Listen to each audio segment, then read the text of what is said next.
3, 2, 1. What's going on, everyone? It's Ash on Comics. Sorry about the technical delays. It would not be an Ash on Comics stream if there wasn't some sort of cursed technical problem that happens episode after episode. I cannot seem to shake this. And the weirdest thing is, it's always something different. It's like, it's not like the same thing that you go, fix your shit. Because this was weird. This was Streamlabs OBS was just hanging. It just was non-responding, and I think that was what was causing the problems. Hopefully, that was what was causing the problems. So I rebooted the program, and just to be safe, hopefully, if it was my bandwidth, I also rebooted my cable internet connection and the router just to get everything fresh. Hopefully. Cross fingers. Ed Brewer is first. I don't know who was first before, but I guess it doesn't matter because the record has been stricken, and Ed is the new first. So, way to go, Ed. Always good to see a Pink Floyd fan come in first because Pink Floyd is awesome, and I'm tribalistic, right? So, if you like the things that I like, then therefore you're a better person. Isn't that how that works? Computer Robots is in the house. Says, yay, it's Ash time. Hopefully. Maverick is here. I always love seeing Maverick.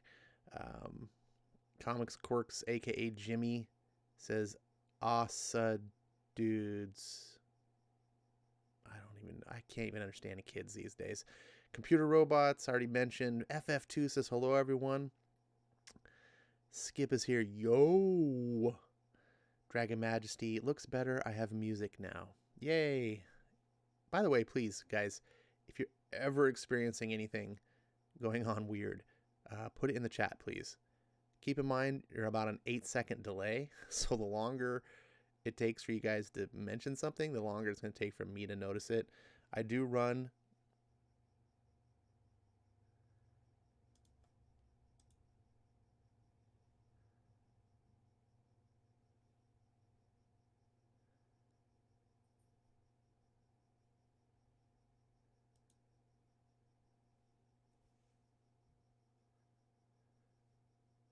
All right. Is it still buffering? I have to wait 8 seconds.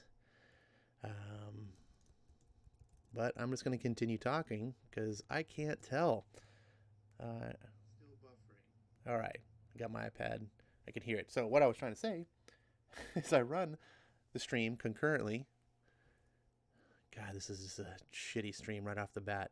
I run my iPad right next to me, logged in on my other account, so I can monitor it just the way anyone else would be, not from me. Because when I do it on my PC, those of you who guys have done streams before, I'm monitoring it through the studio, and it's not always the same experience. I can't see what's going on. So, but the problem is, screen on my YouTube stream, I can't tell if it's buffering just by the video either. So I'm going to rely on the chat. And this is going to be a tough one because if I'm reading a comic book, I may not even notice. But do your best. Everyone says it's good now. Cross our fingers. I don't know what the hell just happened. Before, I just got a pop-up saying my video card stopped responding. And StreamYards or Streamlabs OBS just completely crashed. So I don't know what the hell the deal is. How are you guys doing? Jesus. God, I'm so cursed. Let's go back to seeing people. I don't know what Asa dudes. These kids. Dane says we're gone. Oh, it's more buffering. Blah, blah, blah, blah, buffering. Computer says don't freak out. It's buffering again. All right. So, Kay is in the house. He says Ash time, and Skip says weird. You're still live. So, I'm assuming at this point, everything up to this point is going good. Eric's here, and he says, let's all make fun of Ash while he's not looking. How would that be anything new, Eric? Come on. And Kay says, I blame Ash. Well, all right. You probably should. I I should probably get a spray tan so I can live up to that blame. Um, Dane says, as I said, wouldn't be an Ash stream without the tech glitch. Okay, now. Quirk says, good. Computer Robots says, hello, Breen, and then he quickly retracts it. That's harsh. That is harsh. Hey, Eric. Oh, I retract that. I didn't actually mean it. I don't know what you guys have been doing lately, keeping yourself occupied. One of the DM groups that I'm in on Twitter, on the aficionados, guy named Real Comic Stacks. You guys may be aware of his channel. Now he's got a lot more subscribers than me. He's been playing a mobile game, and I like mobile games. I've been playing quite a few of them actually through this Corona apocalypse. You have people that you know participating in them. A lot of these games are very social, so I tried it out. Man, it's called Top War. I don't know if any of you guys have played this game, but I hated it. I was like, I put like an hour into it, and I was like, oh, geez, this is terrible. But I saw the type of game that it was, and I was like, you know, if he likes this game, he would like probably these other types of games that have some similar components to it. So I went and I tried a game you've probably heard of, and I was like, you know, this is a game that comic book fans should be hopefully interested in. So I tried it out myself, called Marvel Strike Force. I don't know if you guys have heard of this game. I don't know if you play mobile games at all. Everyone's got a phone most people have a phone. Most people have dabbled at least in some sort of mobile game. And this game's been out for a few years, actually. I remember when they announced it, and I was thinking I should pick up this guy in the middle here, Ultimus. I was like, I should pick up Ultimus's first appearance. It's got all this speculator bug in me. Because I was like, this game's going to make him, you know. And then I was like, no, what are you thinking, Ash? Stop it.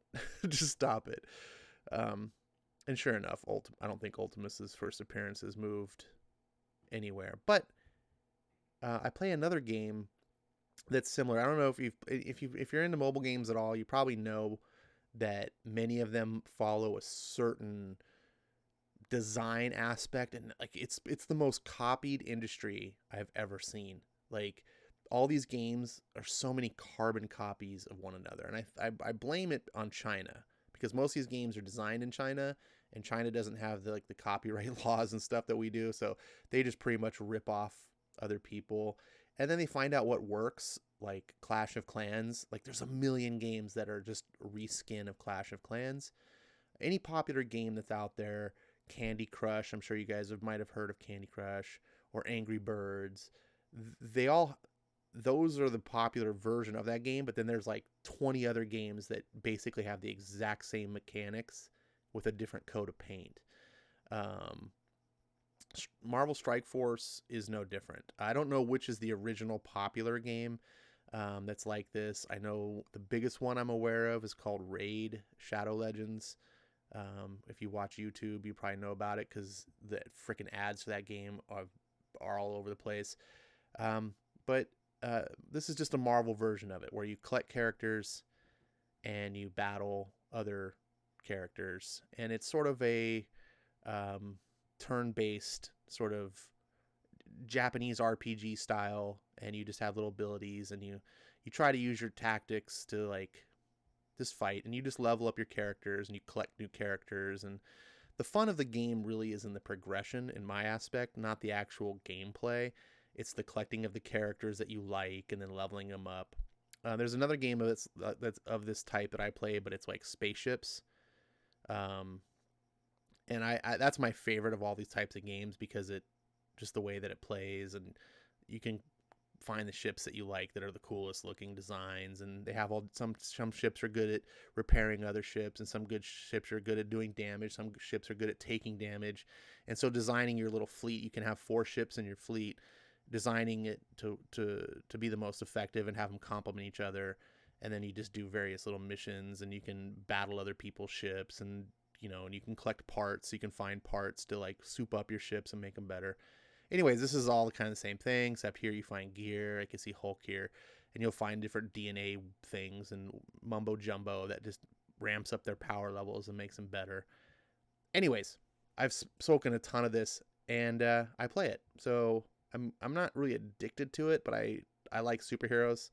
There's a DC version of the game too that I have not tried. I just downloaded it, but I haven't tried. If you guys play any of these games, let me know. I'm gonna post in my Discord, and then maybe we can all get in like a little guild together and I don't know, do something.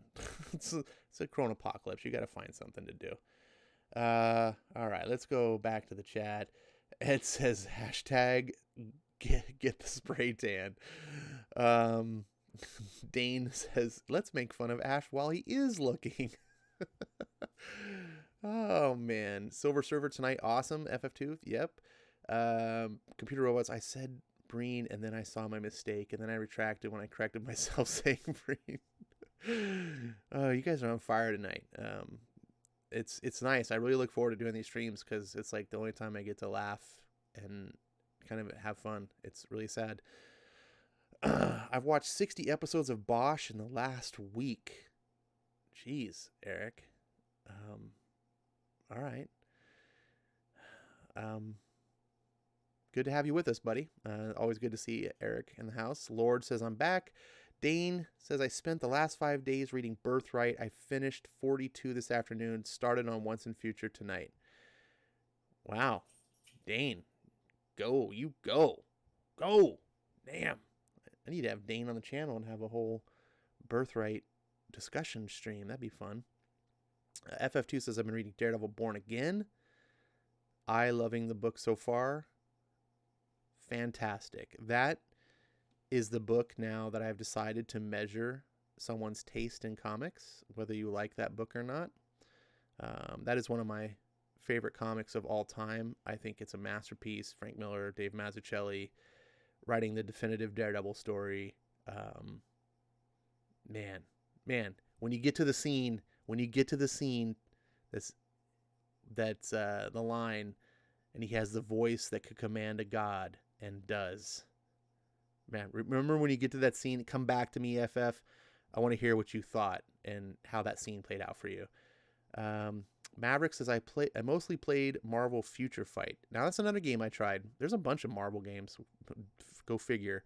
They can't sell comics, so they have to push their license everywhere. Marvel Future Fight I played as well. It's a little bit more like, what's that? Marvel Alliance of Heroes or whatever, that game that's out, that I really enjoyed the first two. The third one's out now, but I don't have it. It's more of an action RPG style. You run around, beat up people. It was a pretty fun game, but your miles are going to vary on playing a mobile. I think those games are much better like on a console. But if you like running around and actually beating up people, it's more action game and you can handle the controls. It's neat. I didn't hate it. Let's see. Ed says, I like cop shows. I'll check it out after this. I'm the opposite. I hate cop shows in general. Cop shows. I think CBS made me hate cop shows. Remember that show CSI?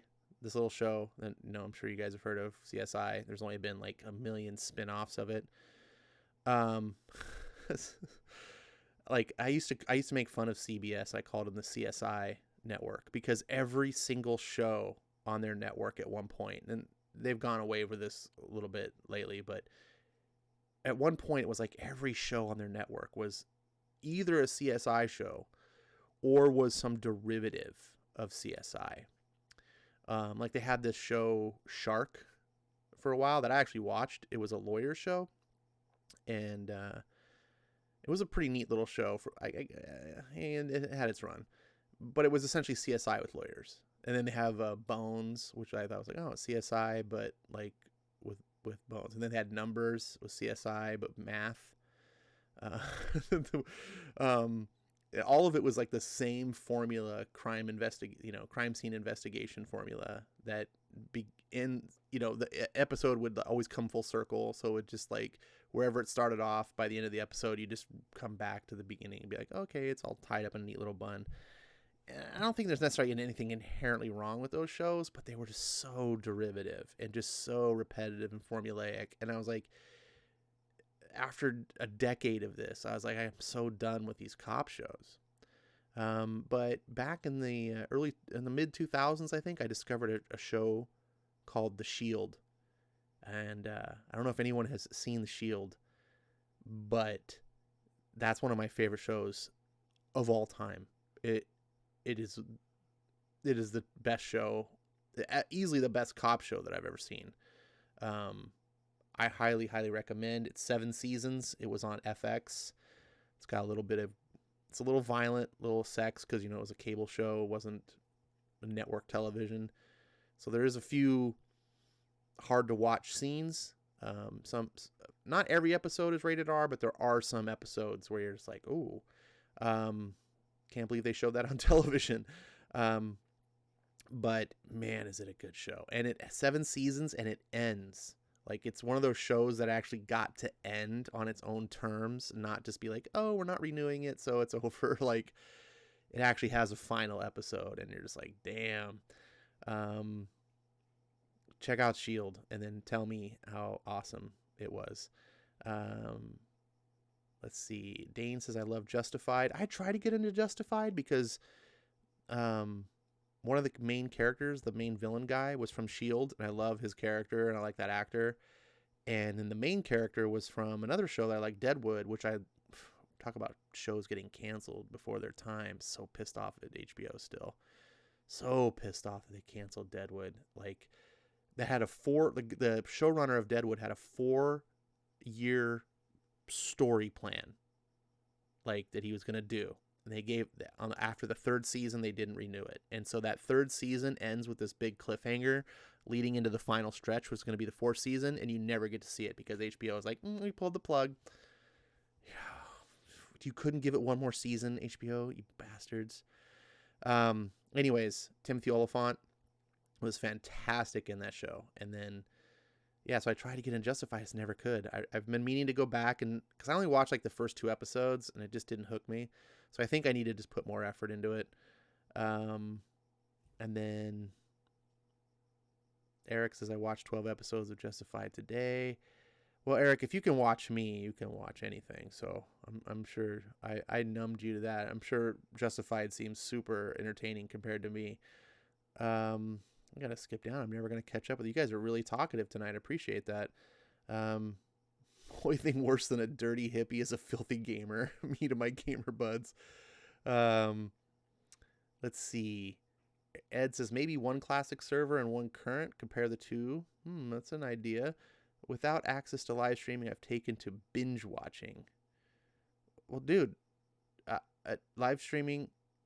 Eric, you're going to get me started, aren't you? Let's see. Marek says, wait, Ash, you mean to tell me you don't like Law and Order? Wait a second. Is that a trick question? Yeah, Law and Order. It's not so much I don't like these shows, as much as I just find them bland and repetitive and just formulaic. And I'm just like, it's the same thing. I like TV shows I can really dive into. I don't want just like every episode to just be a repeat of itself, essentially, and just never progress much. And I don't know. I'm very much more into the saga than episodic. And no, generally like I said, cop shows. I just got to a point where I was like, no more cop shows.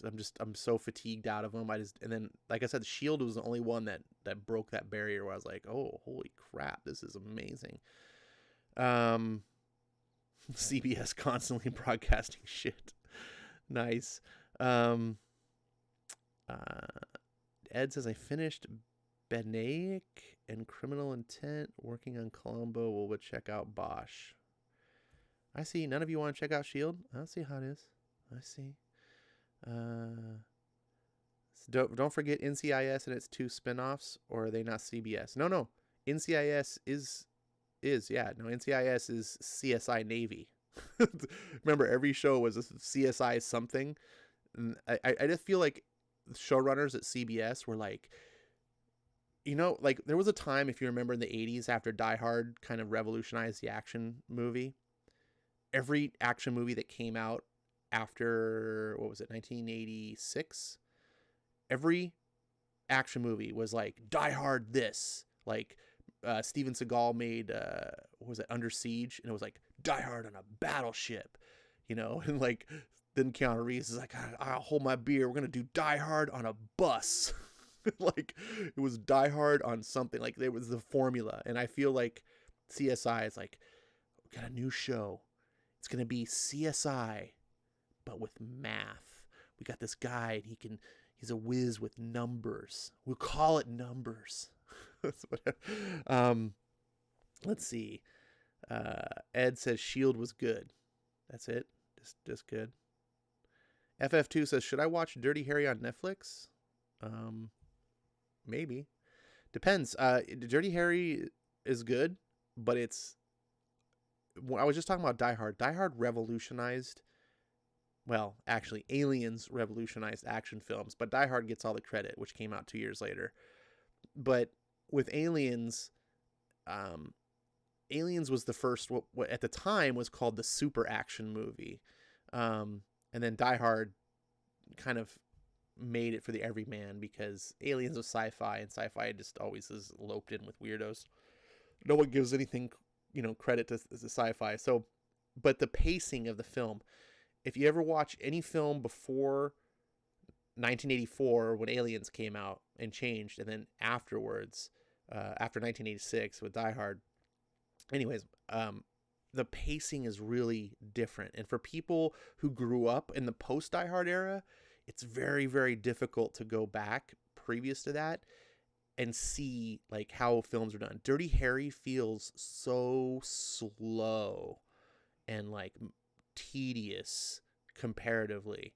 And it's just a different mindset of how things are approached. So if you're not used to that, you may find it unwatchable, but maybe it's a good thing to see anyway, just to have sort of that understanding. Let's see. The Shield is still great. Just watched them all last year. Right on, Dane. Count on Dane. It's got good taste. Computer robots. So guys and Ash, how are you feeling that Marvel has finally gave out some information regarding their new comics? Oh, that's a good topic. Computer robots. I'm going to get back to that. Eric says Justified is my number 3 show of all time. Wow. I really need to give that show another chance. Because that's a high praise. But then again, you watch 60 episodes of Bosch, so I'm just kidding. Dane says, yeah, try Justified again. It gets even more awesome. I think I just didn't give it enough shot. Haven't been home in 2 weeks. My equipment is there. Computer says, guys, it's Ash of all people. He loves everything that is original. What? I don't love everything that's original. Do I? I think I'm pretty much a snob. I hate a lot of things. I watch Shield for 4 seasons. Get bored. Oh, Lord. See what I did there? See how I did that? Breen says broadcast networks have to appeal to the masses. Cable and pay channels do them so much better. Amen. That is 100% true. Cable networks. You want a modern kick-ass action movie? Watch The Raid. Yeah. Dude, Maverick is telling you the truth. The Raid.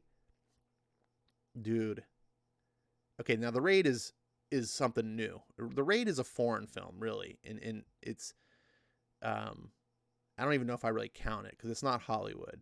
But you definitely should see it. It is one of the most balls-to-the-wall action films you're ever going to see. And it's amazing, especially if you like the Dread movie that came out. And every person in this room should like the Dread movie with Carl Urban. The Raid, you're going to watch The Raid and be like, oh my God, it ripped off Dread. Or you're going to see Dread and think, oh my God, it ripped off The Raid. There are so many similarities to this movie. However, it is completely worth watching in its own right because it does things that the Dread movie doesn't do and vice versa. Phenomenal action scenes. yeah, but Maverick also says, "Game over, man, game over," in reference to my Aliens quote. Aliens, one of my favorite movies of all time. Uh, Quirk says, "I'm halfway done with True Blood season 2, and I'm loving it. Yeah, it's a good series. I like that series too." Lord says, "Don't use his name in vain.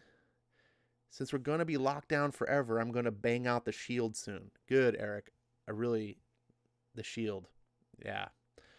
Um, Maverick says, "The good Dread movie." I like to think of it as the only Dread movie. Um, Unfortunately, True Blood gets worse as it goes along. The first 3 seasons were great. After that, not so much. I do agree that the first 3 seasons are probably the strongest writing, but I think every season is worth watching. I enjoyed it all the way through. It didn't go off a cliff, um, and it's hard to maintain that level of writing that the first 2 seasons had. What do you think of the Human Torch solo series in the 60s? And I wonder, did not catch on with readers back in the day, eventually canceled and replaced by DS.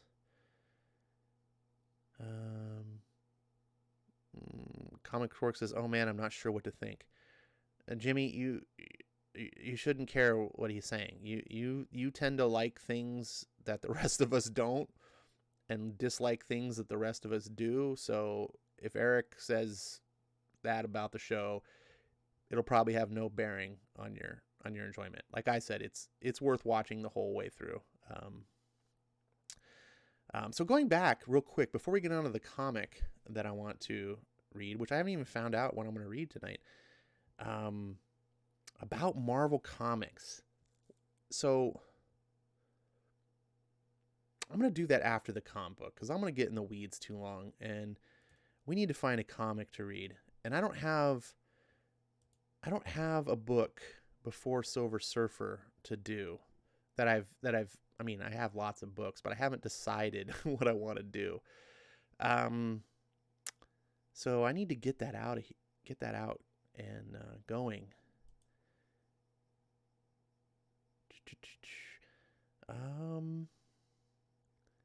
Let's see. I'm just going to go through the library here of my stuff and see if anything strikes me. Bum, bum, bum, bum, bum.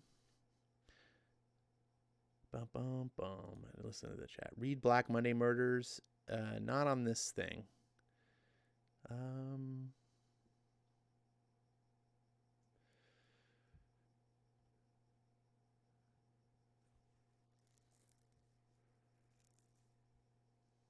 Haha. What do you think about this? Bendis Daredevil.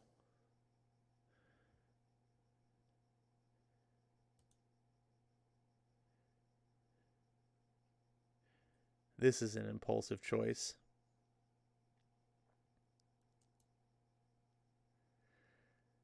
Daredevil, End of Days.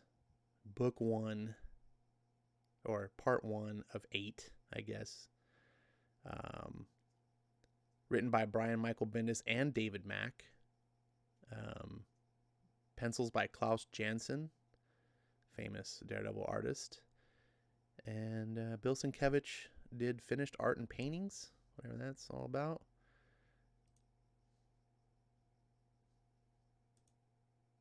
I have never read this. I have no idea if it's going to be good. Everyone tells me Bendis is the master of Daredevil. I have no idea. We're going to find out right now. Without further ado, they say the fight itself lasted over an hour and 45 minutes.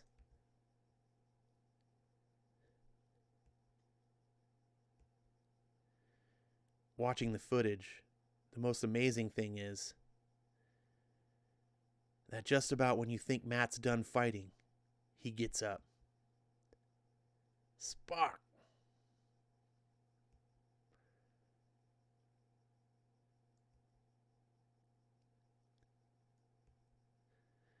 Crash. Ha.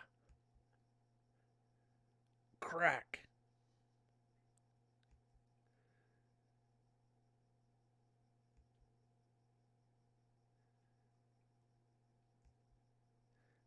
Guck.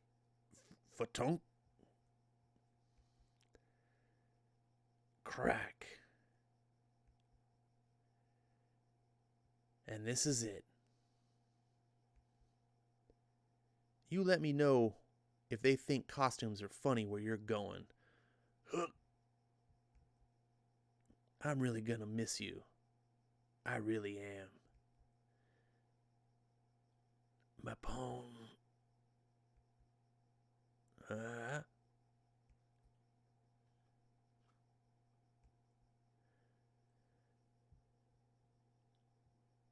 Boom.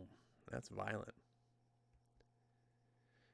And for all the good Matt Murdock has done these people, all the lives he's saved, all that he gave of himself. End of the day, Hell's Kitchen just stood there and watched him die.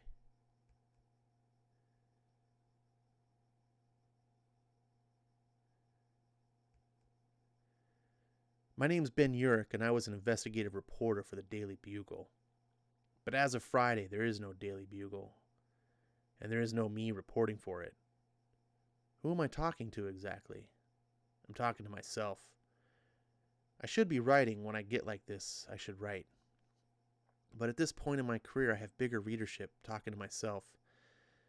This paper's folding. It's folded. It's over. Print media died 5 years ago, and it just got around to telling J. Jonah Jameson this week. He sold his ads for the month so that the paper comes out, even though there is nowhere to sell it and no one to buy it. The bloody, grainy, sweaty images of Matt Murdock being beaten to death are playing everywhere, on a loop. What can words say, if people still appreciated words? Another hero dead. Oh, but this one was recorded. This one has blood. All there for the world to watch and do whatever. Screw you, people of Earth. Watch your snuff film. Don't think for a second about what the man has done for you and what he has given up for you. How he fought to the death for you over and over just so you can sit on your fat lazy ass and watch fat lazy. Urich, what are you doing?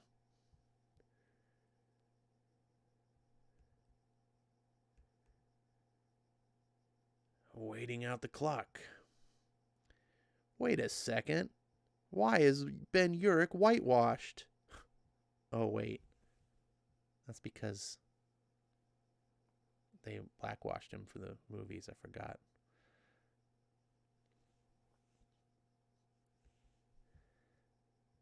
Write the story.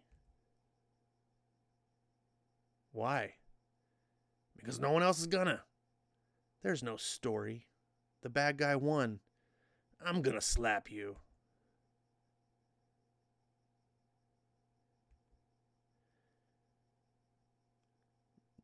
The one thing you're good at, and when you absolutely need to do it, you're not going to.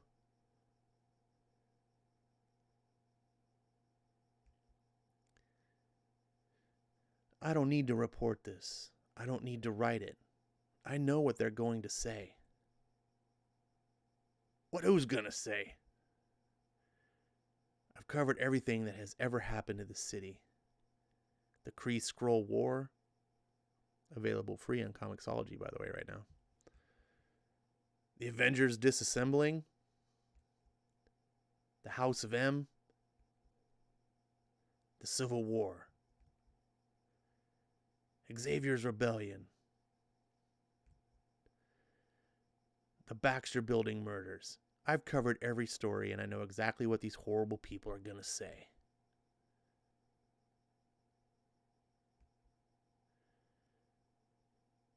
I didn't see nothing. I I didn't see it. Well, what's in it for me? I don't see no nothings. It's a cover-up. No. Minding my own. I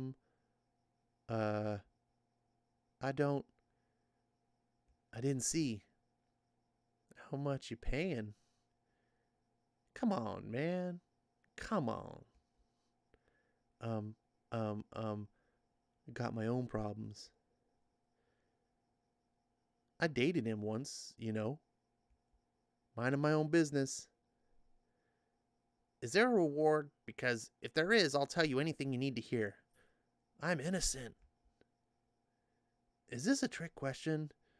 No! I hope all those mutants die. If I did know something. I don't know, and I don't care. Who cares? Wasn't me. Who? You should be ashamed of yourself. I didn't do it. Oh, sweet Lord. Actually, yes, I did. But pardon me if I don't feel like contributing to the collapse of society. That was tedious. Good Lord, Bendis. Just when I was thinking that maybe old school Bendis wasn't like the new school Bendis. Oh, how many panels did I have to go through of this? I'm sorry. The man is dead. A hero.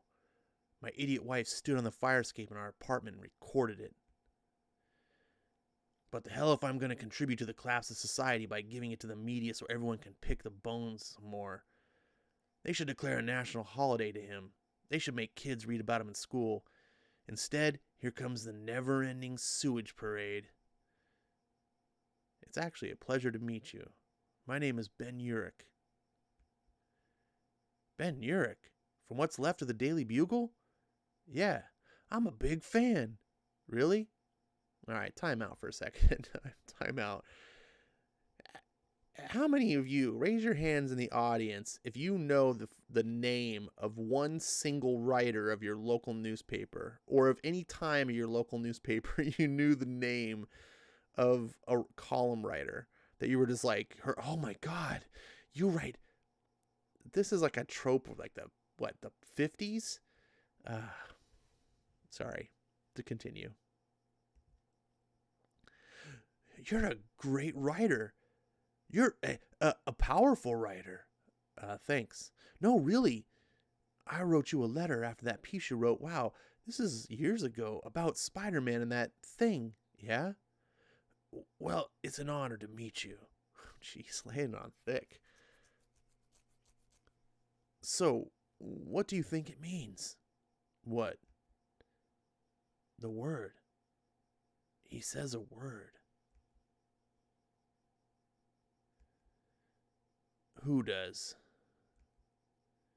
Murdoch, Daredevil, right before, I'm sorry. No one else is reporting it. They just keep... Honey, get your camera.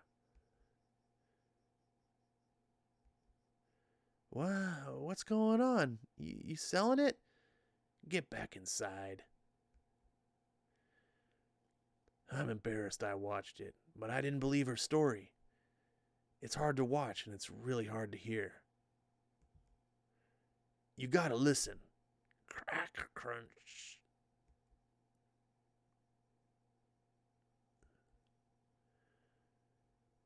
My bone. Crack. Did you hear it? No. Yeah, it's hard to catch. It's right before the,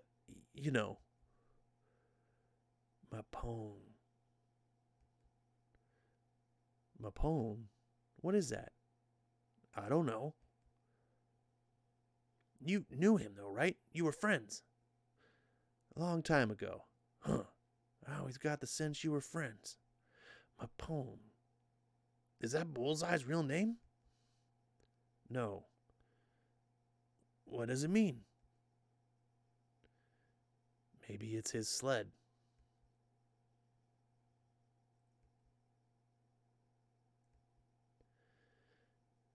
Devil in all of us. Devil in all of us struck out. The devil inside.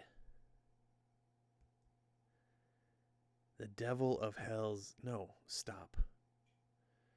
No more devil entendre. Devil's rejection. No, stop. Dad, yeah? Are you going to see the body? Maybe. Can I come with you? Why would you want to do that? I don't know. You're 16, Timmy. Let's try to keep the amount of dead bodies you see down to 0 for as long as we can. I don't get it. Why'd he die? The devil in all of us. I don't know. My friends at school don't even know who he was.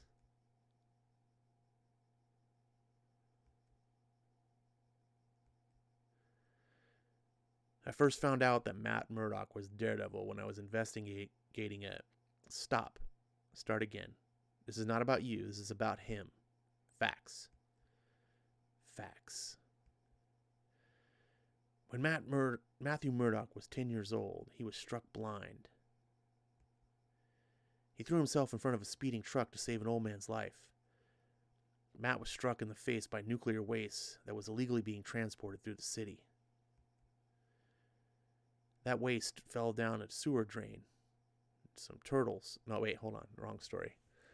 The same accident either gave Matt superpowers, extra human senses of touch, sound, taste, and smell, which also came together to give Matthew a sort of radar. Or as Matt once described it, the accident opened up his mind to become what all humans are capable of, but not studied enough to accomplish. While Matt was quietly learning to deal with his seismic change in his young life, his father, a lightweight, could have been prize fighter named Batlin Jack Murdoch, was extorted and finally killed by organized crime for not throwing the fight. Matt took all of this frustration, confusion, anger, and rage and focused on 2 areas. Anger and rage? The law and justice. Of all the self-pity and excuses Matt could have wallowed in, Matt did the opposite. He fought. For those who could not fight for themselves, he fought. Anyone or anything that would prey on the people of the city, he would fight.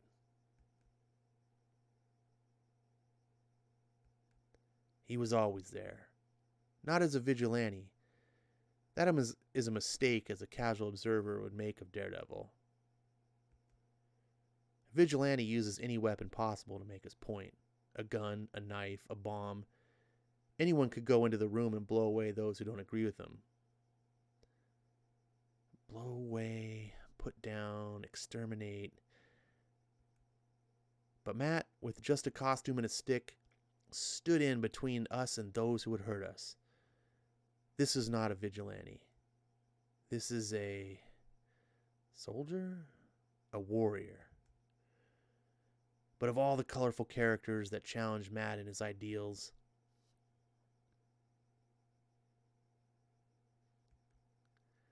one man's existence defined Matt's life as Daredevil more than maybe even Matt himself. The Kingpin. Wilson Fisk.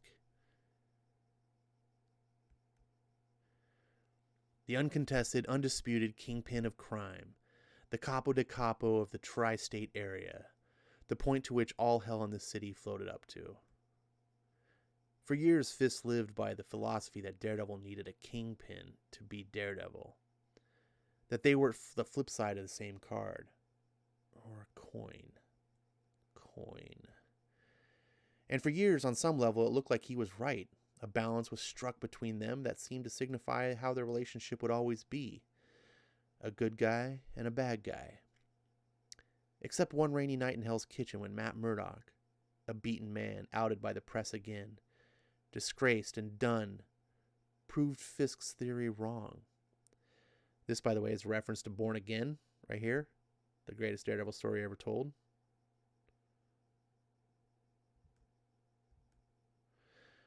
Matthew took Kingpin's kingdom away from him by brute force. In public, in front of his men, in front of his subjects. He took Hell's Kitchen for himself. Matt took on the role of Kingpin. Not of crime, no. Not the Kingpin of crime. The Kingpin of Hell's Kitchen. He did what no hero had ever done before. He took the neighborhood and he transformed it into what he deemed it should be. Some thought he went too far. Almost everybody. That he crossed the line. But there was no evidence that Murdoch cared. But even those who thought Murdoch had gone too far were ill prepared for what happened once Fisk made the deal with the federal government. And then they brought in this paladin idiot and threatened him with a... Fisk was allowed back into the country for cooperating with other federal cases. He was a free man. Fisk hadn't even ordered appetizers when... Fisk, get up out of this city. You can't talk to my client that way, and you can't... You made a deal with the feds. You made no deal with me. You leave, or I'm gonna kill you. Really? In front of all these people, you're gonna kill me? You've now publicly threatened my client with crack. Ricochet. Blood on Fisk's jacket. Oh my God, no! Everyone just stay. Move it! Get out of my... Get up and get out. Okay. Hurrah!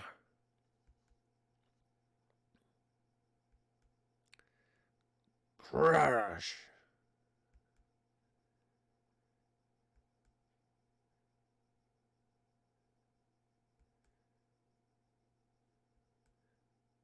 Sprack. Arg. Whomp. Thump. Smash.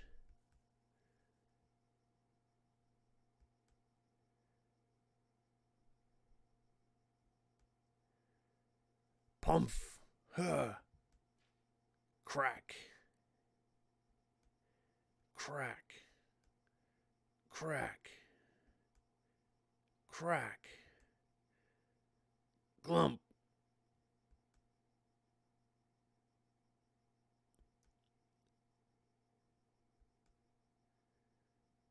Spack. Ah.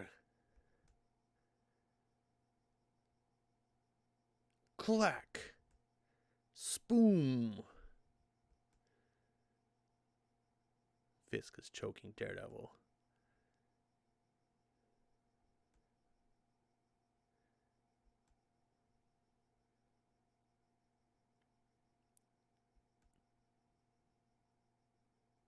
Toom.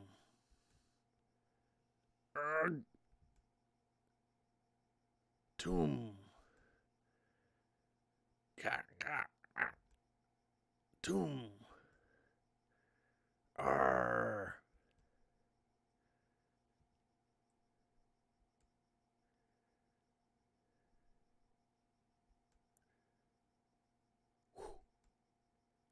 Spock. Garg. Her. Arg. Boom. This is really weird to read, by the way. Fisk lays beaten next to a fire hydrant. Daredevil raises his baton. Smashes him across the face. Everyone looks on with... Apparently everyone carries cameras. What the... Everyone just has cameras? Like... Okay. Heroes don't kill. That's a line they do not cross. No matter how bad the bad guy is, no matter how many people he has killed or ordered killed, no matter how many drugs he has sold to little children, no matter who he stole from or those whose life he ruined, heroes do not kill. You don't understand. I tried everything else. And with that, no one ever saw Matt Murdock again.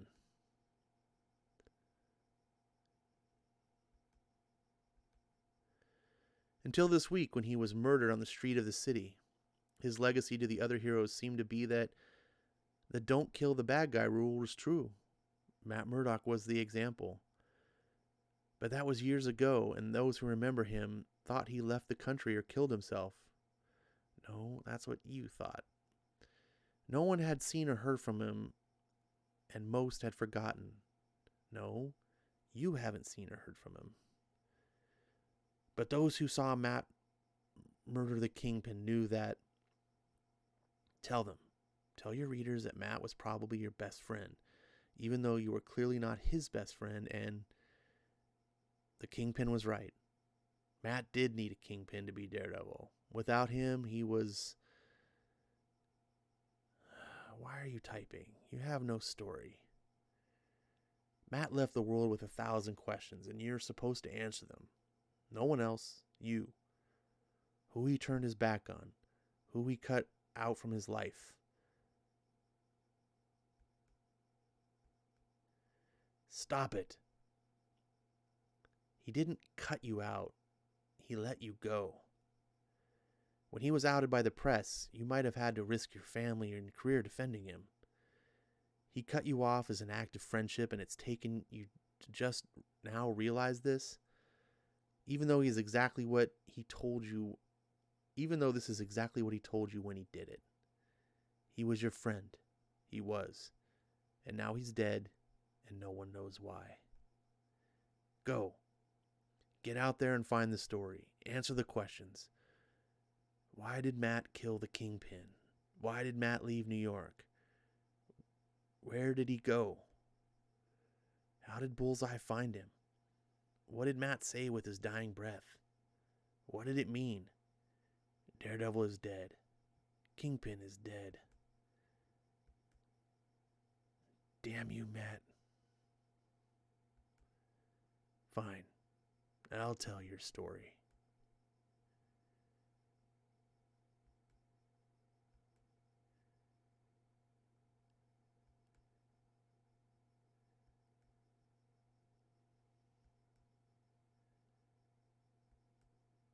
To be continued.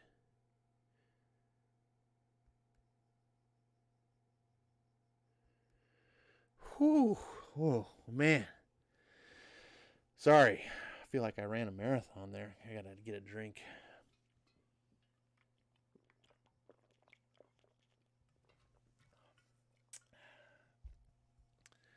I made the mistake of refilling my half-full drink of Coke with Pepsi. So now I'm drinking Coke Pepsi, or Kepsi, or Poke. I don't know what you call it. Oh, you guys are really talkative tonight. I gotta scroll up. Where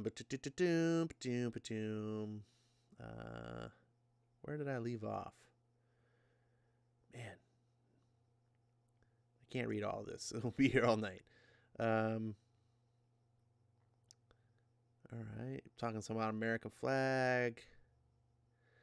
All right, I see Skip talks. Okay, Loris is one of my favorite villains. Skip says, but happy for whoever likes him. He uses too many words to say very little, and his action is minimal and passable at best. Too decompressed and long-winded. Man, that sums up my feeling of this book almost entirely. The first half, the first few pages, I was really enjoying the beginning, except for this art is terrible. I've never been a Klaus Janson fan, even during his heyday when he was doing the Frank Miller stuff. But this is just like scribble garbage. And a story like this, where Bendis doesn't really write action comics, he writes soap opera kind of people standing around talking. Like it's just it's an eyesore. Let's see.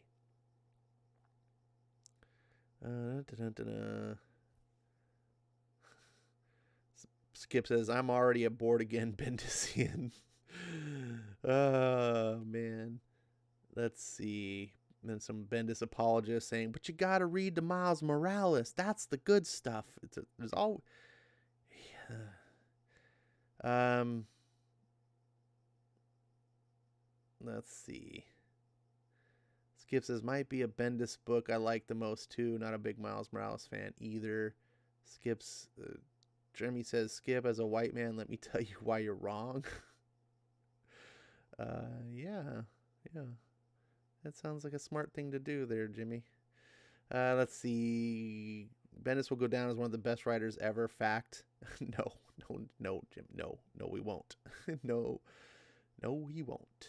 Because hindsight is always 2020, and it's easy to go back and look at people after they're a fad, and the new generation that doesn't have the emotional attachment or nostalgia will be able to look at it with clear eyes, and it will not live up. It's already true. I mean, everyone says like you got to go back to like Amazing or Ultimate Spider-Man, so you got to go back to like his first couple years writing, apparently, to get anything good. So 20 years of writing, and there's barely anything in his resume. He's not going to stand as a great writer. This is a guy whose reputation, his name has preceded him, and he's lived off it. And I think the industry is too full of people that actually don't understand writing anymore. It's really evident. Like editors in comics, they don't understand writing. This is why they let all the shit go on that they do. They don't actually understand the medium, but they do understand that Bendis' name is a big name, so they don't question him. It's Chris Claremont is even really fallen, by the way. If you read some of modern day Chris Claremont stuff, like his X-Men Black, I was just like, what the hell, dude? Like, because no one's going to question Chris Claremont. He's Chris Claremont. Certainly not people like Jordan White, you know, he doesn't understand.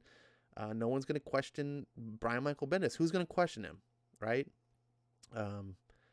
It's just, yeah, it's not going to, this wasn't super terrible. It was just kind of boring. The first half of the comic, I was like, oh, this is all right, until it got to that question scene where they question, like, how many people was that? Like 24 people on the street? Like, you could have gone away with 3 panels of questioning people, and then the audience would have been like, okay, I get it.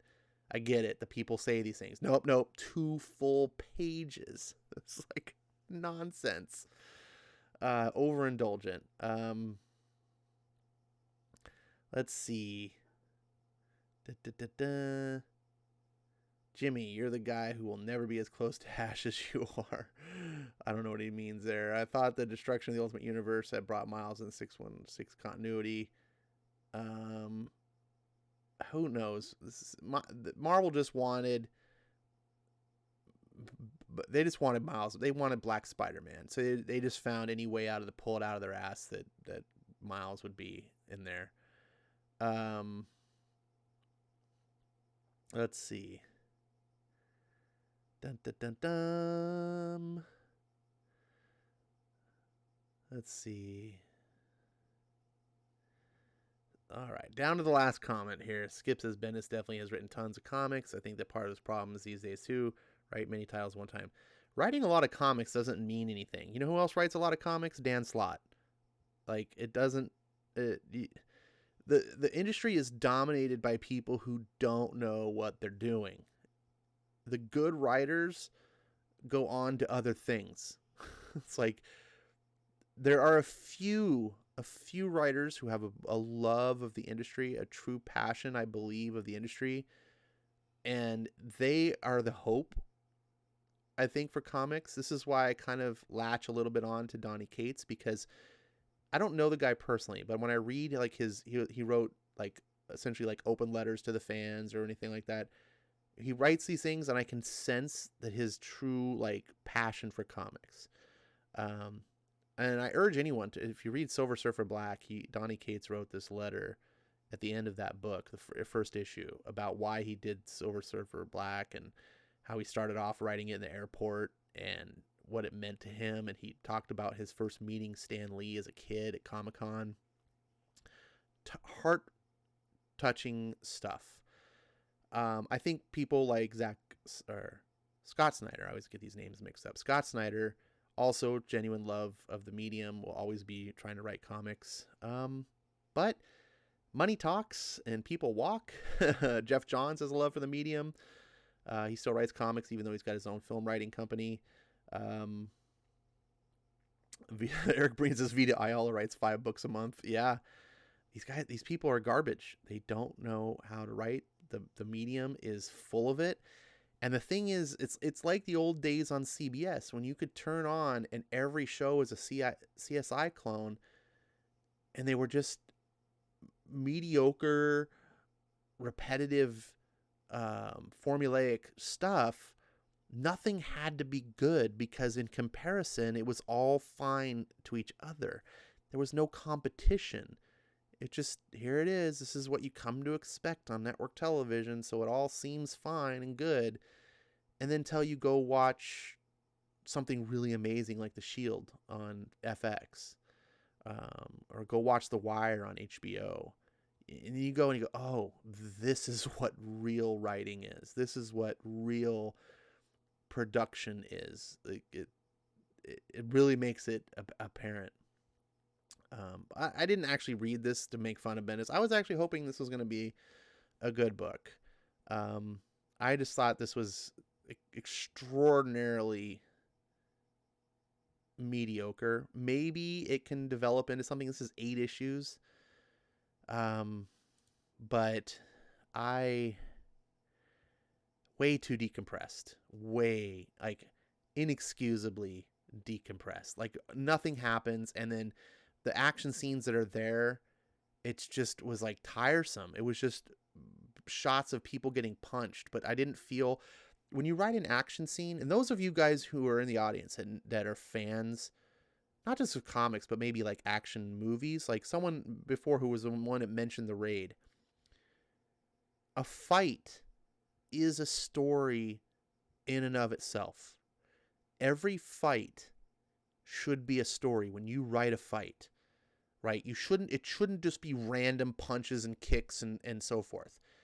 If it is, all you're doing is exposing your lack of understanding of fighting in general, but even more so, you're exposing your lack of understanding of storytelling. A fight is a drama is a story, and there should be something being told there. There should be, it should speak to you.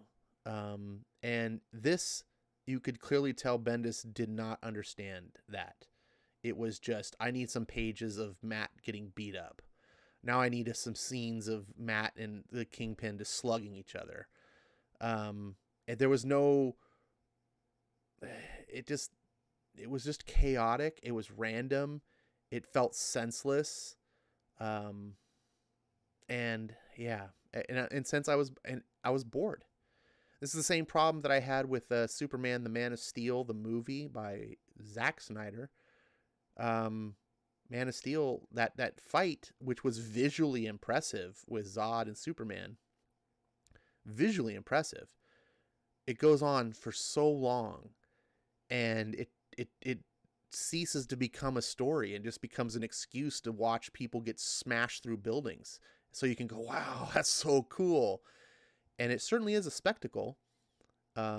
It's, and if you like spectacle, and sometimes you do, you might go on 4th of July and go watch the fireworks and go, hey, that's spectacular. Like, I like the spectacle, but that's all that it is. And once the novelty of the spectacle wears off, it becomes boring because there's no story there. And I have a real struggle watching Man of Steel in the second half of the film, because the part that's supposed to be the action-packed part of the film, the part that you think, like, on paper sounds like, oh, this is what fans are going to pay for, was so boring. I was so gripped the first half of that film of Clark growing up on the farm and talking to his dad, and he saves that busload of kids, and then later on his father's talking to him and saying, and he says to his dad, what was I supposed to do? Just let them all die?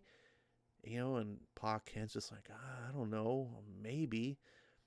And there was a drama and a story there about right and wrong, and do you do right, or sometimes do you hold back because it helps yourself, and maybe because Pa Kent was just looking after his son and didn't want the government to come and take him away. He was afraid for his son, but there was no easy answers there, and in the no easy answers becomes the story, becomes the choices. The choices define the story. I could go on about this film forever, and you guys know me. All right. Let's see. Is someone not supporting me because of a book I'm going to read? I don't know. I see Quirk saying, wow, not going to support Ash because he's reading a book you don't like. He reads more than one issue.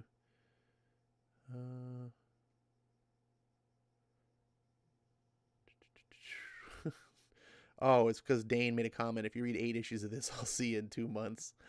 Well, it wouldn't take me 2 months to get through it. But no, I'm not going to read 8 issues of this. I had the first issue because it was available free. And I'm willing to give it a chance. You know, hey, give me the free issue. And if you hook me to make me get the rest of the issues, then I would do it. But I don't have any interest in following up this story. So I thought it would be a good thing to experiment with. Part of the idea of reading these books is to entertain you guys, but also part of it is to read some new things and be able to like talk about it and have a reaction. You guys not only are hearing the book and maybe for the first time experiencing it yourself, but also because I haven't been doing my Ash on Comics videos and giving you reactions on books. This is kind of what I do, right? So this is like a live version of that, and you got to see me read it and go, oh, you know. So no, I don't plan on reading this. If anyone did like this book, by all means, I'm happy for you. I'm not trying to make you not like it. You can pick it up. This was my feeling. I'm not real big on decompression. And that's what it was. So now the topic that Computer Robots brought up earlier about Marvel, and did you hear about what Marvel is doing? I wanted to address that because I watched my boy Wes over on Thinking Critical, and I think he talked with Perch, and he had a cool video, and I urge you guys to go watch it.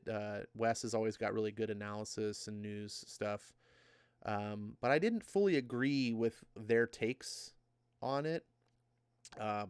Perch in general had some disagreements. No, I'm not thinking of the Wes video. I'm thinking of a video that Perch did by himself. Perch did a video by himself recently that I listened. I listen to a lot of these things, so I can jumble them up in my head. And I love Perch, so this is in no way me trying to disparage Perch or anything else. It's just a difference of opinion. But he made this video about the release of that Marvel, and he was really dissatisfied. Like, you could tell, like, Perch is kind of like Ned Flanders. Like, if he says something even mildly salty, then you know Perch is like raging inside because he never like lets it show. He's always real mild-mannered, even keel. And so my thought was, why are we so upset that Marvel is releasing a few comics and not like this huge thing? Because like, I guess Perch is coming from a retailer standpoint that these books all need to come out, and like Marvel's only releasing a handful of their books. And it's like, well, here's the problem that we're all in together. Marvel could just open up the floodgates and say, hey, you know those 100 comics that we release month after month? And you know, if you count all the variant covers, it's like 300 comics a month. We could just open those floodgates. The problem is no stores are open. Well, sorry, that's not true. There are some stores that are open, but if you're in California, it's like lockdown. At least down here where I'm at in Southern California. These stores can't sell. So if Marvel sells a few books to try to help the stores that are in business sell some things, but then you're mad because, well, that's not enough. You know, Marvel's, all these stores rely on Marvel's like half their business. What is Marvel supposed to do? It's a no-win situation. If Marvel just started releasing all their books, first of all, many stores can't sell them because many stores can't open. So now these guys aren't getting the business, and then their customers are going, well, I got to get my Venom and I got to get my X-Men and my whatever. So they're going to go to Midtown Comics. And so now Marvel is hurting mom and pop stores all over the country because these guys can't open their stores by state order.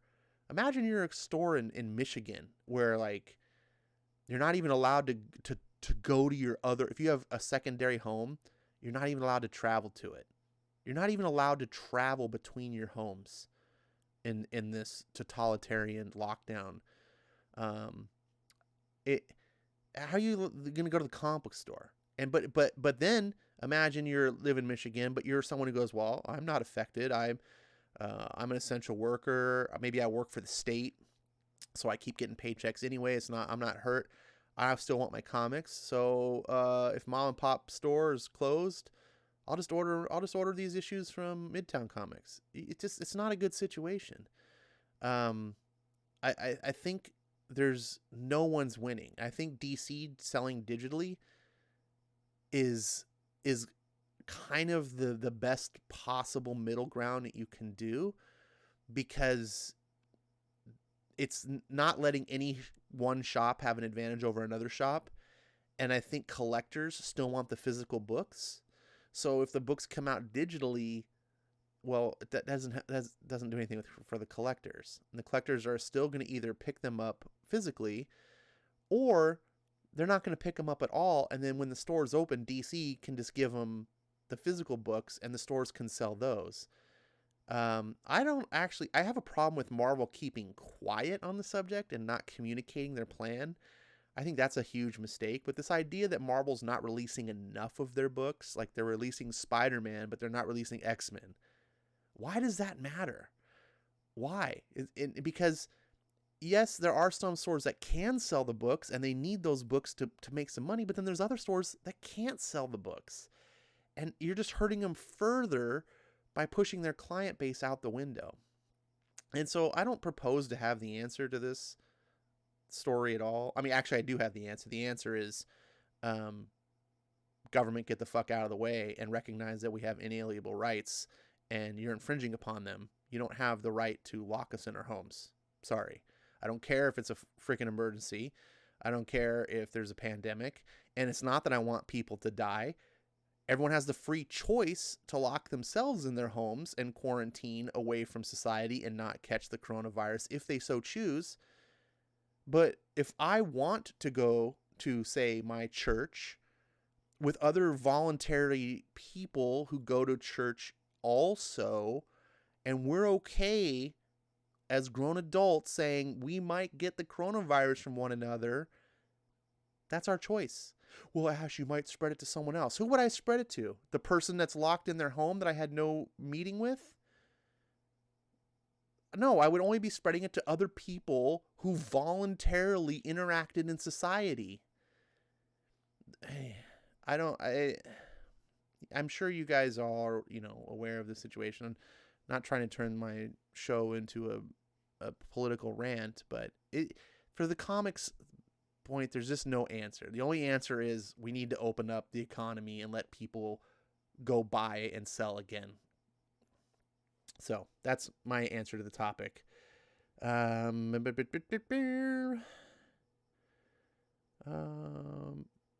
says at least books are out for Marvel. Well, they're not really out. Not yet. I mean, I think it's at the end of May is when they're planning. And the thing is, here's another thing. A lot of this is contingent on this idea of like, oh, we're going to have like California's pushed back the reopening. It was supposed to be at the end of April. And then they said, oh, we're pushing it back to May 15th. I guarantee you right now, I'm telling you right now, California is not reopening on May 15th. I guarantee it. That's all. It's all lip service to keep people from freaking riot. If they would have said, weeks ago, hey, we're locking down till August, people would be freaking out. So what they do is say, just 2 more weeks. Hey, just 2 more weeks. Shh, 2 more weeks. And then come, a few days before May 15th, it'll be, nope, we're pushing it back till the end of May.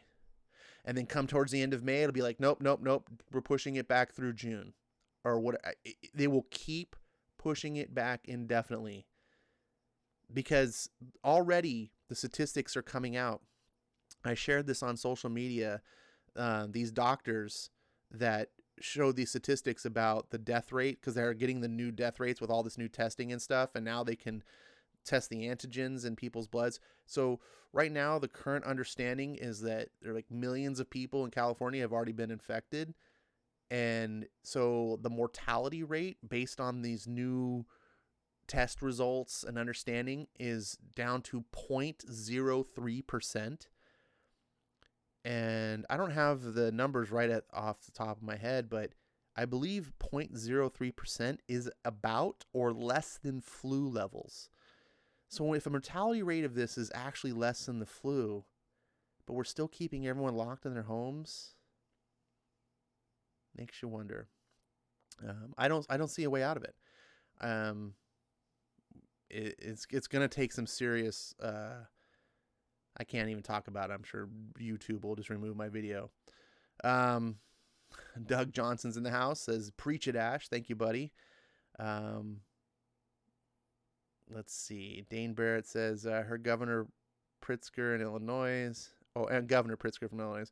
We just found out yesterday his wife went to Florida, and we're not surprised to see our grandkids. But we're not surprised to see our grandkids? I'm not sure I'm following there. Skip says, I think the idea is to have the big sellers available ASAP so the comic shops that can open can pay their bills a little easier. Yeah, I get that, but why are we mad that they're not selling more comics? See what I'm saying? And that's where Perch's video I kind of didn't agree with there, because he was getting a little salty about Marvel doing what they're doing. It's like, well, they're releasing X-Men, but not, or sorry, Amazing Spider-Man, but not X-Men. These stores need all these comics. That's how they pay their bills. But it's like, not every store can open. And so now what do you do to these stores when it's like, there's like, what, 12 issues of X-Men, 10 issues? I think it's 10 issues of X-Men right now, of Dawn of X books. You can't, so these go on sale, and then these other stores are locked down. Not their fault. The government is shutting them down. They can't sell these books. But meanwhile, customers like me, I want my books. You can't sell it? Well, I'll just go online and get them cheaper. You're just hurting the stores even worse. I just think that if Marvel's going to sell some books, it helps those stores that can open at least get in some revenue, without just completely, making fans just abandon the stores that can't. And so many stores are already closing. We're not going to walk out of this. I'm going to be doom and gloom for a second. I don't think there's going to be a comic industry. I mean, very little. I don't think stores are going to be able to handle being closed much longer, and we're going to be closed much longer. But what's really the big deal is, let's say we open up in August. Oh God, I can't even imagine being locked down till August. Let's say we open up in August. I don't even know if I'm going to be able to buy food. I don't know how I'm going to pay my bills. I'm not buying comics. And there's a lot of people this way. We're already at like 20 some million people, maybe 30 million people out of work. And this is just the numbers of people who have filed for the unemployment numbers. This doesn't count people like myself who are not eligible to file for these unemployment things. I get nothing. I get no help from the government. So there's untold numbers of millions of people who are out of work that can't get anything. This is beyond. We have more people out of work today than in the history of this country. Let that sink in. When comic book shops open up, it's not like everyone's going to rush back and be buying their books. But and then once that sinks in, and once,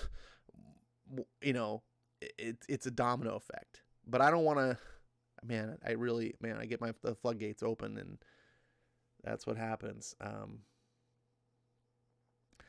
Maverick says, my neighbors are losing their minds. Give me a couple more months and I'll join them also. Yeah, I mean, if you can last a couple of months, you're in a good situation, my friend. Skip says, I think most people are feeling the effects of being inside. Sure. The ones that can actually still make an income are their worries are cabin fever. I'm talking about the people who don't know how they're going to feed themselves and pay for their rent and keep their car and their phone and all these things that we're used to as Americans having provided. I have a car payment I got to make. How do I make it? Well, just go get a job. Go get a job.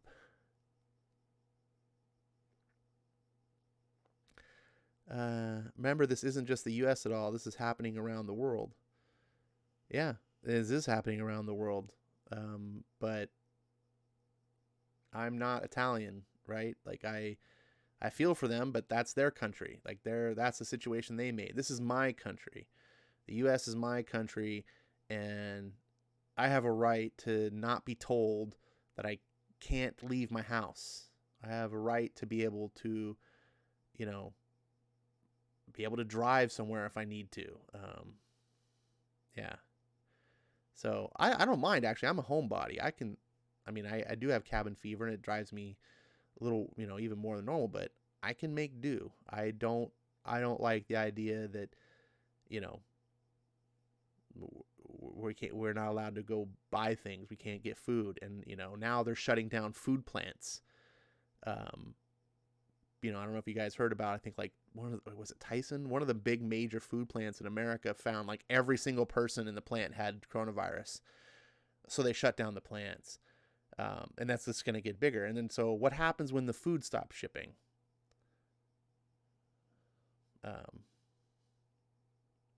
Anyways, I keep going on and on and on. So my wife just wants to go sit in a McDonald's and eat a meal. Yeah, well, maybe in a couple years. We'll see. What amazes me is all these corporations that control the country are allowing this to happen. When it comes right down to it, our country is run by corporations. They just pay off the politicians to do their bidding. I'm very surprised. But then again, a lot of these corporations are owned by Chinese interests, so there's another conspiracy theory to go down the well on. Let's get into some comics and get our minds off of this stuff.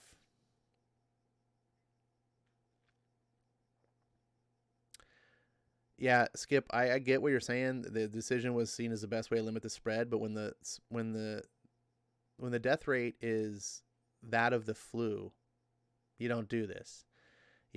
We didn't shut down the country ever before. We didn't shut down during World War II. We didn't shut down during the Spanish flu.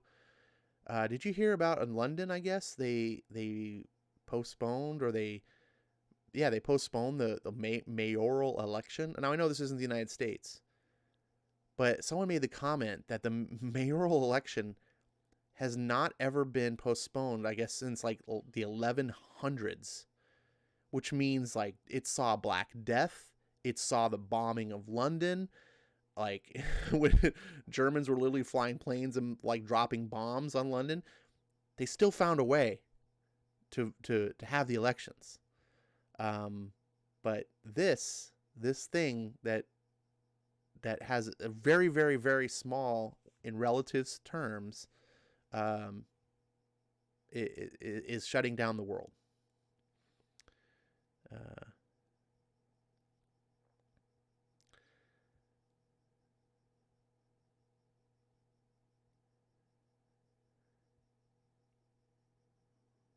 But the death rates have barely hit flu levels, Skip. The flu kills upwards of 60,000 people every year. And I think coronavirus just got to about 60,000. So, no, I don't. If this thing killed 500,000 people, I wouldn't think we should shut down. The world is a dangerous place. You don't get to send tens of millions of people into hunger and starvation and poverty. You don't get to destroy the country because you're looking out to save a couple people's lives. And when I say a couple, I realize it's tens of 60,000 people isn't a couple, but in a civilization of 330 million people, it is a very small number. I looked up the statistics in New York, which is the hardest hit. So New York is like the perfect example to use because the rest of the country is far less than New York. Before coronavirus, the average number of deaths per day in New York was 150 per day. 150 people in New York die every day. This is for all causes, whether you're getting murdered in an alley, whether you have a heart attack, get in a car accident, you have a brain aneurysm, whatever. Something happens, you die, you get counted in the statistics. 150 people a day.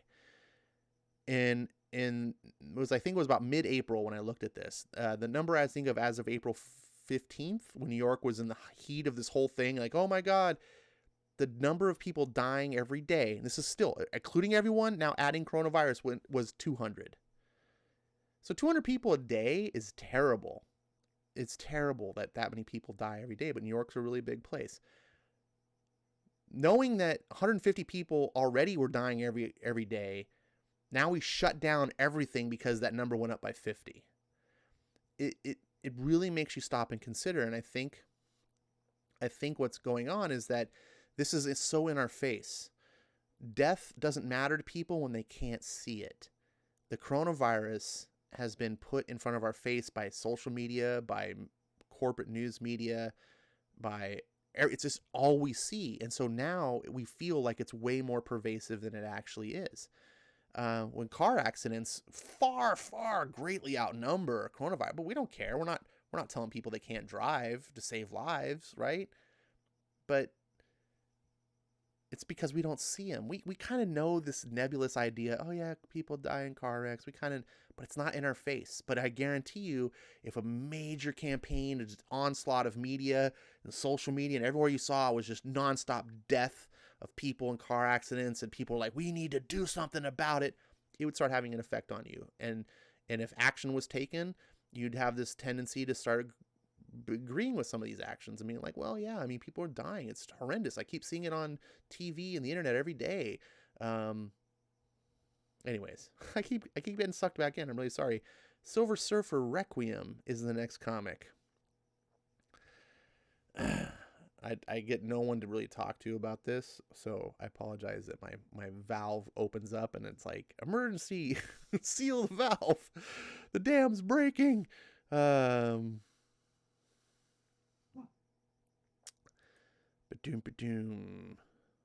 Come on, there we go. All right, this is by J. Michael Straczynski and Asad Rabik.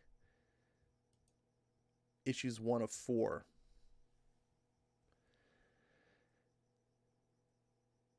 The cosmic hurricane rips through uncharted space at 1 million miles per hour. Glass plumes extending for 1,000 light years in any direction. Deep within the 30 light-year wide superwind clusters, containing as much mass as 1 million stars, erupt into explosions too vast for the mind to comprehend. Their cries signal the death of massive stars and the birth of new ones. I am Norin Rad, the silver wielder of the power cosmic, herald to Galactus, devourer of worlds, and I have traveled the galaxy, seen more than other eyes could hope to behold in 100 lifetimes. But I stare at the sight before me with the awe of a newborn child.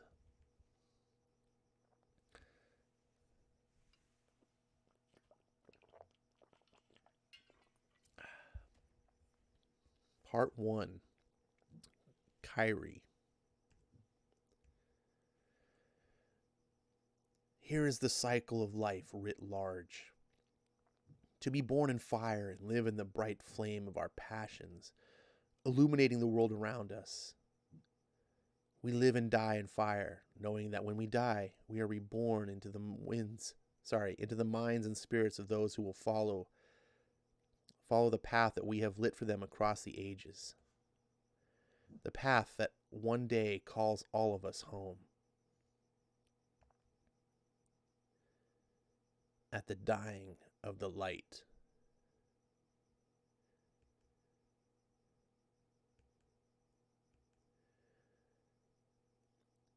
Hey, Stretch, where do you want this? You can just set it by the electro pulse modulation system. Reed, Sorry, the green flashing machine with the red blinky lights. Thanks.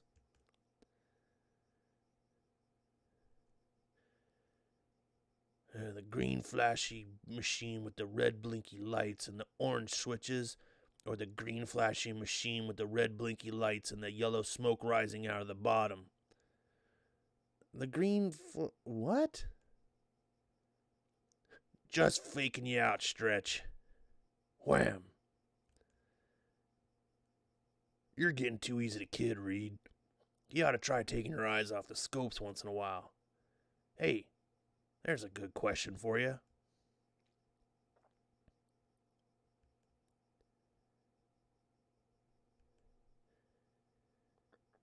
If you can stretch out everything, then why don't you just sit in a nice comfy chair and stretch your eyeballs to reach the scope, you know, like one of them cartoons? He can't. He tried it once, but it didn't work? No, it worked fine, but it looked so freaky that Sue told him if he ever did it again, he'd spend the next 6 months sleeping on the sofa. The path of scientific experimentation is always hard and lonely one. What was that, Stretch? I said, I'm going to have to remember to put a lock on that door one of these days. Okay, fine, I can take a hint. Nothing good in the paper anyway. Hey, Matchstick, don't go too far with that. I want to look at the obituaries. Check if anyone's I don't like is in there. Ben, you don't like anybody. Yeah, that's why I like the Times. The obit section is huge, you know? I said it's huge. Johnny? Reed, you better check this out. There's somebody here to see you.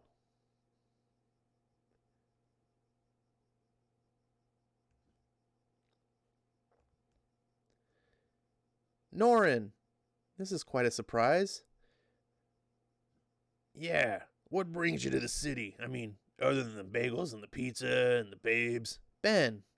The museums, the opera, the new fall fashions. Dr. Richards, I need to speak with you. Alone. Oh, well, I suppose I can. Hold on.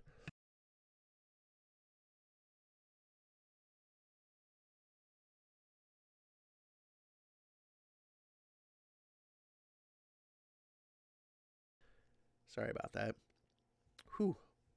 Got a tickle in my throat and had a little coughing fit. Oh, well, I suppose I can. No, Mrs. Richards, you can stay. But if the rest of you do not mind, this is a private matter. Not a problem. I've taken rejections from all kinds of people. I'll just be, whatever. Norin, what's wrong?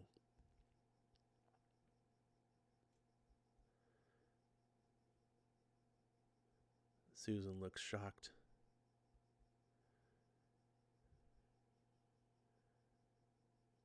Picture of the city. So, you got any idea what the heck's going on there? Stretch hasn't come out in 2 days. No, they haven't said. I ran into Sue getting him some food, but she didn't say anything, and... And what? She was crying. Crying in that way where it just falls like water, like she'd been crying all day.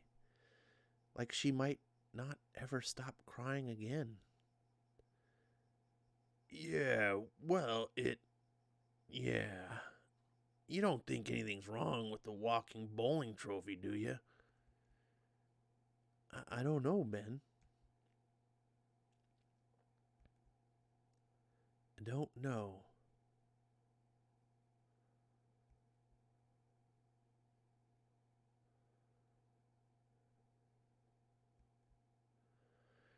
Norin, I know the pain must be excruciating for you, but I need to run the tests again. I need to be sure. I understand, Richards. Do as you must.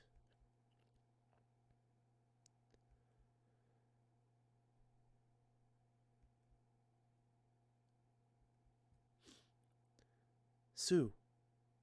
Sue. Sorry. I fell asleep. What time is it? A little after 9. AM or PM? AM. Did you finish running the tests? About an hour ago. And? The results are the same. There has to be something. There has to be something we can do. I wish there were, Sue. God in heaven, I wish there were. But the force that created his shell, that protected him from harm and age and cosmic rays and... Anyway, it's thousands of years ahead of anything I can even begin to understand. There's nobody with that kind of knowledge. Nobody who can... Damn it, Sue, I did everything I could, but it wasn't enough. It just... Damn it!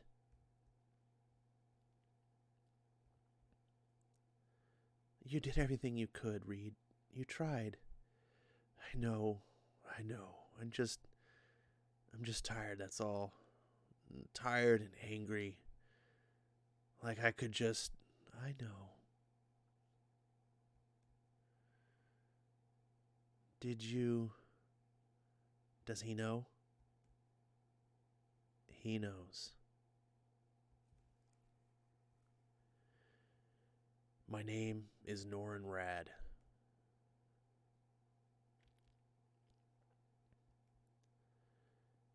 And I am afraid. Not for myself, but for my world. For I have seen the coming of Galactus.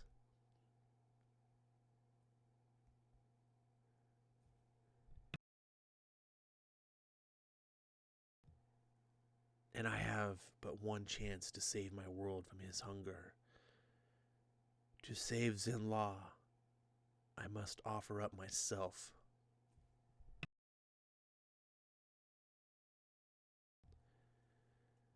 But there are other planets, other worlds, where no intelligent life exists.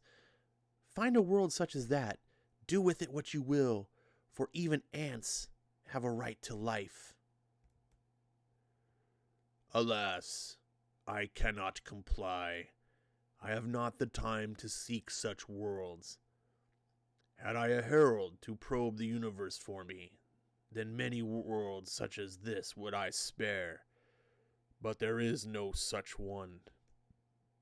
Stop, I beg you, to hear me out. If a herald you desire, then a herald I shall be. Let me probe the heavens, scan the starways, roam the endless cosmos for you. All of this I will do, if you will all but spare my people, spare Zenla. Your words are spoke. So shall it be. Prepare yourself, herald. Prepare to be reborn.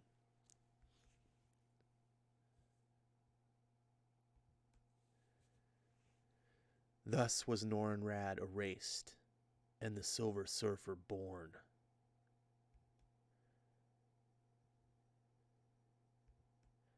A birth cry that would be echoed in the screams of 1,000 murdered worlds. I had hoped to lead Galactus to only uninhabited worlds, but with my memory and conscience erased along with my name, we traveled from star to star. Worlds fell. Billions died. Civilizations were extinguished as suddenly as a child blows out a candle, and with as little remorse.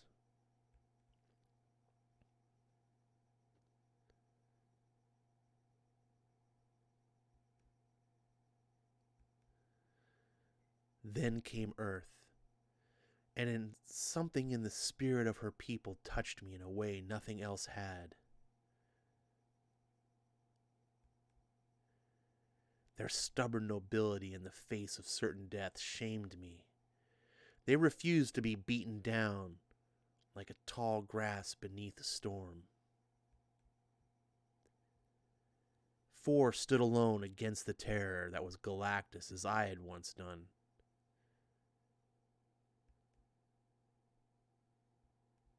And in so doing, they awoke what little remained of Norrin Radd.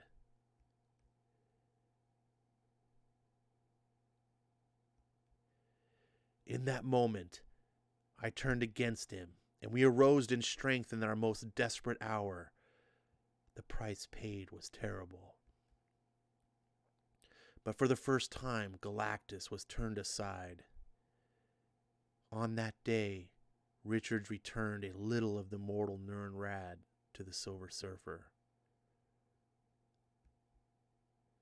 From that day to this, I have seen things, done things that are nearly beyond imagination, things that would fill 1,000 mortal lives.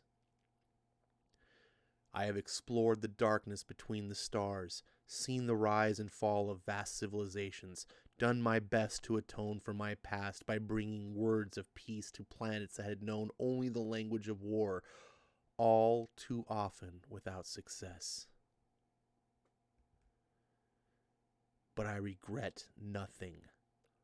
Nothing. And now. And now.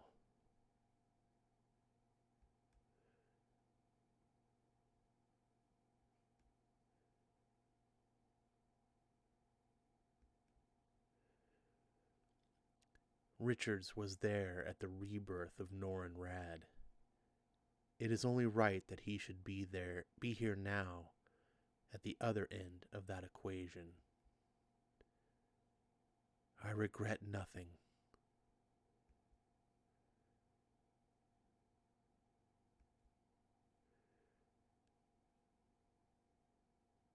And neither should you. You have done all you could. I know, but I know. Do you know what you're going to do? Where you're going to go? If there's anything at all that we can do, I am still deciding. I think I will first take a look around my adopted home. It has been too long since I have simply taken a moment to do that. And then I think I will go to my first home, Zenla. Yes, that feels right somehow. Do not feel sadness for me. I would not have been myself, would not have even had these years true to myself were it not for you. For that, I will always be happy and thankful. Goodbye, my friends. Goodbye, Norrin. Godspeed.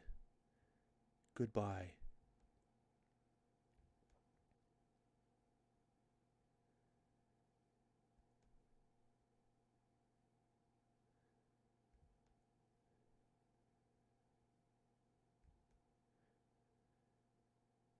So, Stretch, now that all the secrecy stuff is done, you mind telling us what in Sam Hill's going on? What did you say to him?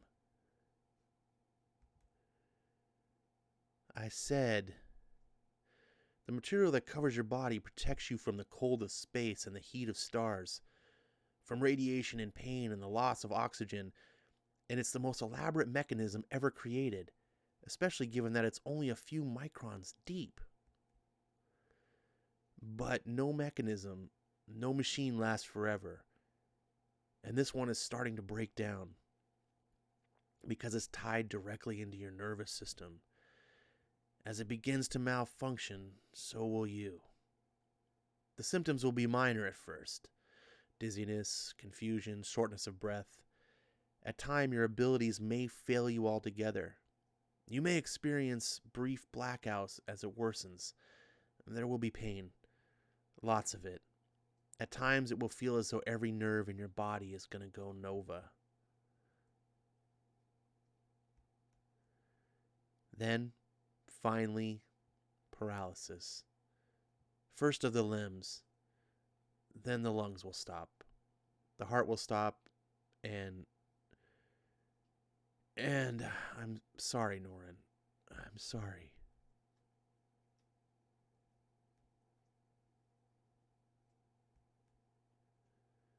How long do I have?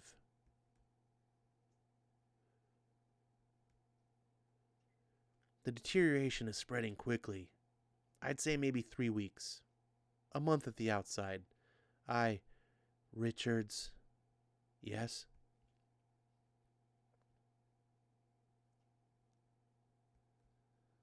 I understand that on Earth there are insects, monarch butterflies, that often live only 2 weeks. To them, 2 weeks is a generation. So if I have but a month, then I have 2 generations of life yet ahead of me. I am blessed, Richards. I am blessed. Thank you.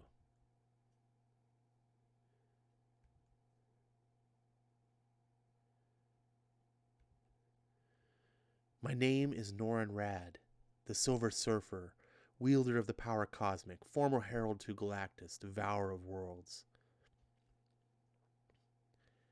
I have traveled the galaxy, seen more than other eyes could hope to behold in 100 lifetimes. And I am dying. I am dying. I am dying.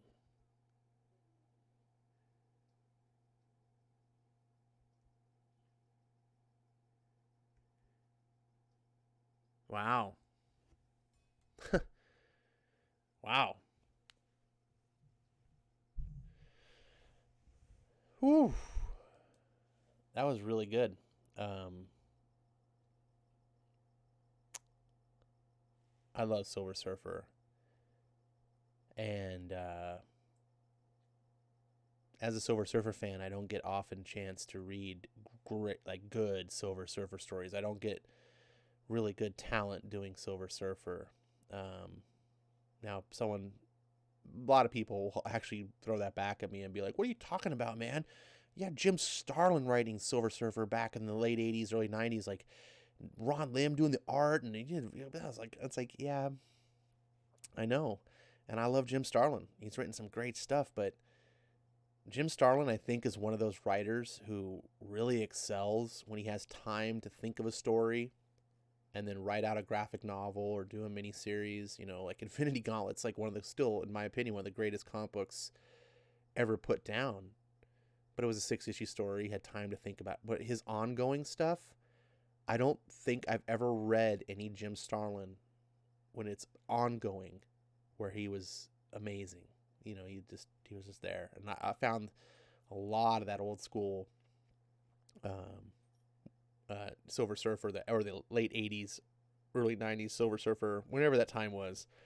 I found it kind of tedious.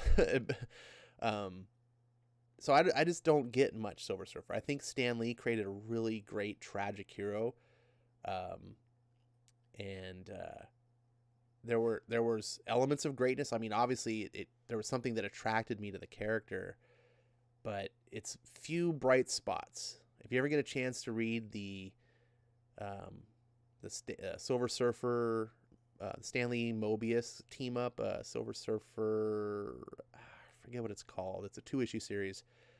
I always just call it the Mobius Silver Surfer. That was a fantastic one. And he's often really greatly used in other stories. Like Silver Surfer's appearance in Infinity Gauntlet was amazing. One of my favorite Silver Surfer moments ever. Maybe I should do the Infinity Gauntlet on here. That'd be great. Um, yeah, Infinity Gauntlet. What do you guys think about that? Um, so, anyways, all that's to say that Silver Surfer is a guy who I normally will tolerate mediocre stories because that's the best I can usually get. I guess I'm spoiled with X-Men because I had 17 years of Claremont. So when it's not at that level, I'm just like, I accept nothing less, But Silver Surfer, I'm like, oh, I'm so used to breadcrumbs. You gave me a steak? Awesome. I appreciate it so much. Um, I can't wait to read the next issues. I hope you guys like this. Let's see. Uh, yeah, see, Ryuk224 is in the house. Hey, I don't know if I'm pronouncing that name correctly, but welcome. He says Silver Surfer's origin is so tragic. He gave himself to Galactus, left his home planet, then goes on to other worlds that won't be spared like his planet. Yeah, that's a really amazing part of his storyline. That when he goes to become Galactus's herald in the beginning, he's like helping him murder billions of people. Silver Surfer's origins are, they're not the I mean, it's noble in the sense that he sacrifices his life for his planet, but then he goes off to like help other civilizations get destroyed and becomes the herald of the devourer of worlds.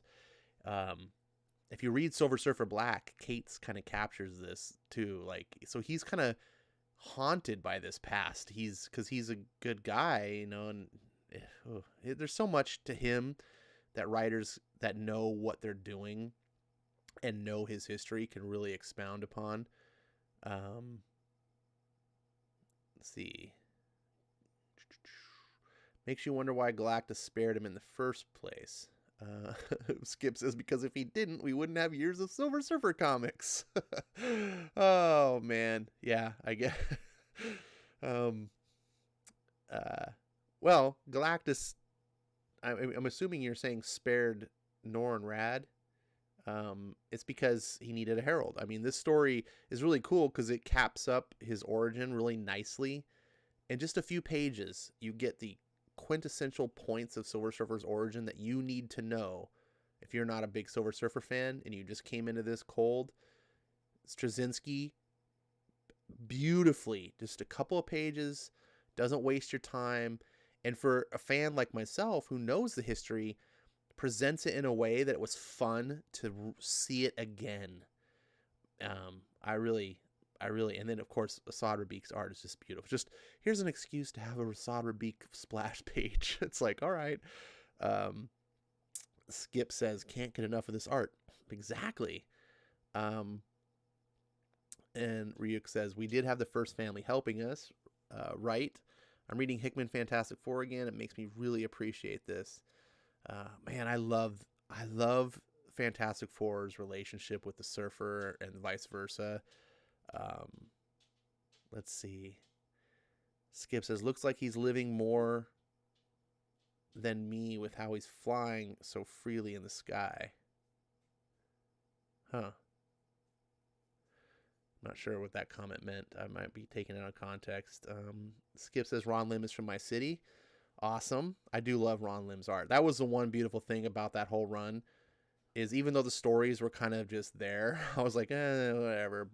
Getting to see Ron Lim's beautiful art every issue was amazing. Skip says, Cates on SSB, Silver Surfer Black. Then he says, I did like this better, though I think JMS is a better writer than Cates. I do too. I don't think Cates is the greatest writer. I think Cates is a really good idea man. I think Cates, I always say this, that he's Marvel's version of Scott Snyder. He's got really good imaginative ideas, and you can tell he loves comics just like Scott, and he brings those ideas to the table, and he's very transformative, and he brings that sense of wonder that comics is such a great medium for, to do wild new things that you haven't seen. Straczynski can possibly do that too. I do like Straczynski, but he's also, I think, a hit or miss writer. I think Straczynski's capable of hitting duds, and I think Straczynski is just a good, solid craftsman. I got the privilege to listen to him do a panel at this. It wasn't Comic-Con, but it was a special Comic-Con presentation thing. I wish I would have recorded it for my channel, but I got to meet him and everything and talk to him. It's cool, but he did a whole presentation all about writing and his approach to writing and how he got in the business and everything like that. And the whole thing about Straczynski that really impresses me is the dude writes anything. And by anything, I don't mean like he writes Westerns and superheroes. I mean, he writes like nonfiction, fiction. He got into the biz like writing like newspaper articles, like magazines.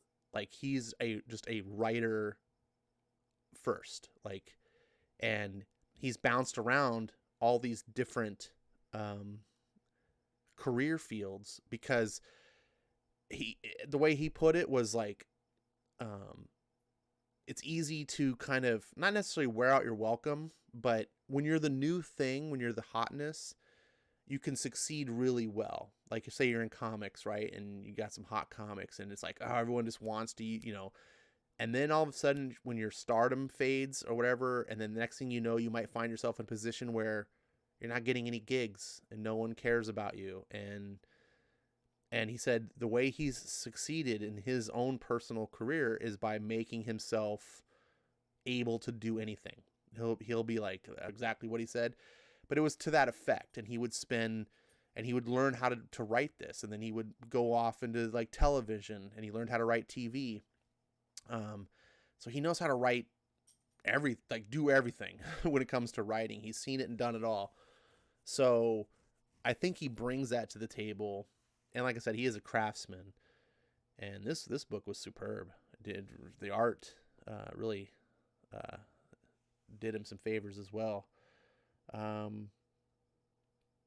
Let's see. FF2 says, this is one of my favorite stories for a reason. It was tragic and sad at the same time. I think a lot of things that are tragic tend to be sad at the same time, but I think I know what you're trying to say. Skip has to ruin it and says, oh wait, no, never mind. I thought you Skip says, yeah, it reminds me of the death of Captain Marvel. And it's sad that when he says that, I'm thinking of Carol Danvers, and I'm like, how's that sad? And then I'm like, oh, he meant the real Captain Marvel. Yep, I said it, all you Carol fans. Doug John says, Norrin had to serve the Devourer of Worlds to save his world. That is true.